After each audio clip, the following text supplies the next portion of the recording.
क्या आप भी अयोध्या ट्रिप प्लान कर रहे हैं? अगर हाँ, तो वीडियो आपके लिए ही है।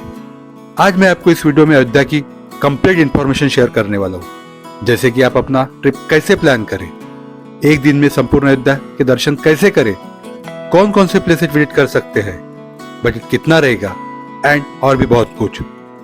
चलो सबसे पहले बात करते हैं कि आप अयोध्या कैसे पहुंचे। सबसे पहले और बेस्ट ऑप्शन है ट्रेन से। अयोध्या में दो मेन स्टेशन है, अयोध्या कैंट और अयोध्या धाम रेलवे स्टेशन। ये रेलवे स्टेशन राम मंदिर से 1 किलोमीटर की दूरी पर है।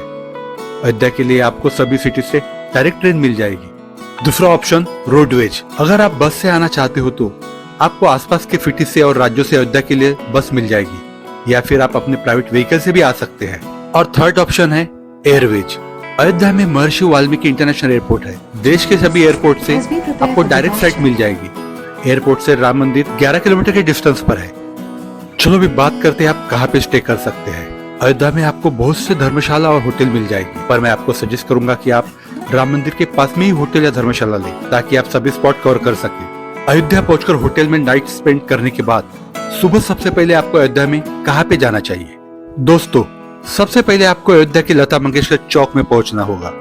लता मंगेशकर चौक के जस्ट बगल में ही है राम की पैडी, तो सबसे पहले आपको राम की पैडी पर पहुंचना चाहिए। Ram paddy Ayodhya railway station से 2 किलोमीटर के डिस्टेंस पर है और राम मंदिर सिर्फ 1 किलोमीटर की दूरी पर। सबसे पहले आपको राम पैडी पहुंचकर सरयू नदी पर स्नान करना है। सरयू नदी के बारे में कहा जाता है, यहाँ पर राजा दशरथ और माता कौशल्या जी अपने चारों पुत्रों भगवान राम, लक्ष्मण, भरत और शत्रुघ्न, इन चारों को बचपन में स्नान कराने इसी स्थान पर लाते थे, इसीलिए यहाँ पर स्नान करने की महत्वता है। सरयू नदी में स्नान करने के बाद आप ई रिक्शा द्वारा पहुंच जाइए सिर्फ 1 किलोमीटर दूर हनुमानगढ़ी मंदिर। दोस्तों, प्रतिदिन लाखों की संख्या में राम भक्त आ रहे हैं अयोध्या में प्रभु श्री राम के दर्शन करने के लिए राम मंदिर में। लेकिन राम मंदिर में दर्शन करने से पहले आपको हनुमानगढ़ी मंदिर में जाकर हनुमान जी के दर्शन करने होते हैं। ऐसा कहा जाता है, जब भगवान राम, माता सीता, लक्ष्मण जी और हनुमान जी रावण का वध करने के बाद अयोध्या लौटे, तब आज जहाँ पे हनुमानगढ़ी मंदिर बना हुआ है, इसी स्थान पर भगवान राम जी ने हनुमान जी को रहने का स्थान दिया और कहा, जो भी भक्त अयोध्या आता है मेरे दर्शन करने के लिए, उसे सबसे पहले हनुमानगढ़ी आके हनुमान जी के दर्शन करने होंगे। इस बात का वर्णन रामचरितमानस और अथर्ववेद में भी मिलता है। हनुमानगढ़ी मंदिर सुबह 5 बजे से लेकर रात को 10 बजे तक भक्तों के लिए खुला रहता है। दोपहर 12 बजे से लेकर 2 बजे तक बंद रहता है। अयोध्या में हनुमानगढ़ी में हनुमान जी के दर्शन करने के बाद आप पहुंच जाइए राम जन्मभूमि मंदिर में। राम मंदिर में 2 टाइप्स के दर्शन हैं। फर्स्ट, नॉर्मल दर्शन, जहां आप लाइन में लगकर दर्शन कर सकते हैं। नॉर्मल टेज में आपको 30 मिनट में राम लल्ला के दर्शन हो जाएंगे। अगर सैटरडे और संडे को आते हैं दर्शन के लिए, तो आपको 1.5 से 2 घंटे लग सकते हैं। जैसा कि आप जानते हैं, अभी महाकुंभ के चलते दर्शन के लिए 7 से 8 घंटे लग सकते हैं। सेकंड है वीआईपी दर्शन। इस दर्शन की बुकिंग आपको ऑनलाइन करनी होगी, जो कि फ्री ऑफ कॉस्ट होता है, लेकिन आपको 15 से 20 दिन पहले बुकिंग करनी होती है। वीआईपी दर्शन आपको मात्र 20 से 15 मिनट में हो जाएंगे। जब आप मंदिर में दर्शन के लिए जाएंगे, आपको अपना कोई भी इलेक्ट्रॉनिक डिवाइस जैसे मोबाइल, कैमरा, वॉच, यहाँ तक कि आपको अपने बाइक की या कार की चाबी भी लॉकर रूम में जमा करनी होगी। यहाँ पर लॉकर की सुविधा फ्री ऑफ कॉस्ट है। दोस्तों, मंदिर में दर्शन करने के लिए टाइमिंग सुबह 7 बजे से रात के 10 बजे तक ओपन है। सिर्फ दोपहर 1 से 2 बजे तक बंद रहता है, जिसमें आरती की टाइमिंग कुछ इस प्रकार है। रामलल्ला के दर्शन करने के बाद हम चलते हैं दशरथ महल की तरफ। यह महल राम मंदिर से वॉकिंग डिस्टेंस पर है। अयोध्या सिटी के सेंटर में स्थित दशरथ महल को राजा दशरथ का निवास स्थान माना जाता है। इस महल को ठीक उसी स्थान पे बनाया गया है जहाँ राजा दशरथ का महल हुआ करता था। कहा जाता है 19 साल की उम्र तक भगवान राम अपने सभी भाइयों के साथ इसी महल में निवास करते थे। यहाँ पर आपको भगवान राम, सीता माता, लक्ष्मण जी के दर्शन होंगे। इसी महल में भगवान राम खेलते खेलते बड़े हुए।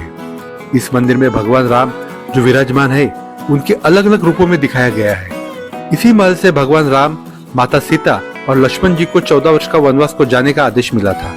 दशरथ महल के दर्शन करने के बाद आप पहुंच जाइए अयोध्या के कनक भवन में, जो दशरथ महल से 5 मिनट के वॉकिंग डिस्टेंस पर है। इस मंदिर की विशेषता है कि इसकी बनावट एक विशाल महल की तरह है।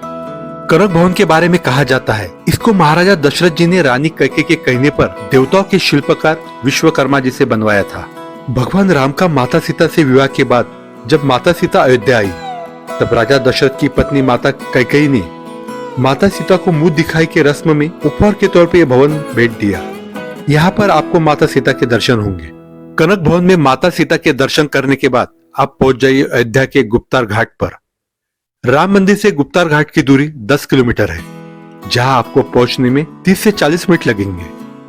गुप्तार घाट के बारे में कहा जाता है ये वही स्थान है जहां पर भगवान राम जल समाधि लेकर वैकुंठ को गए थे। यहाँ पर शाम 6 बजे सरयू नदी के किनारे सूर्य जी की आरती भी होती है। आप आरती में जरूर शामिल हो।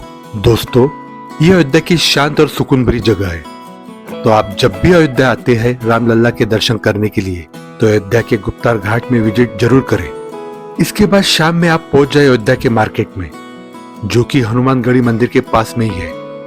इस मार्केट का निर्माण कॉमन कोर्ट के तहत किया गया है, जहां पर सभी बिल्डिंग का कलर एक जैसा है। ये मार्केट दिखने में बहुत ही ज्यादा खूबसूरत लगता है। यहाँ पे आप शॉपिंग का भी आनंद ले सकते हैं। अब बात करते हैं अयोध्या के यात्रा में आपका टोटल खर्चा कितना होगा। अगर आप बाय ट्रेन अयोध्या आते हैं तो अयोध्या में होटल या धर्मशाला में स्टे करते हैं तो आपका पर पर्सन 3000 रुपीज खर्चा आएगा, और अगर आप ग्रुप में आते हैं तो 2000 रुपीज पर पर्सन खर्चा आएगा। चलो मिलते हैं अगले वीडियो में।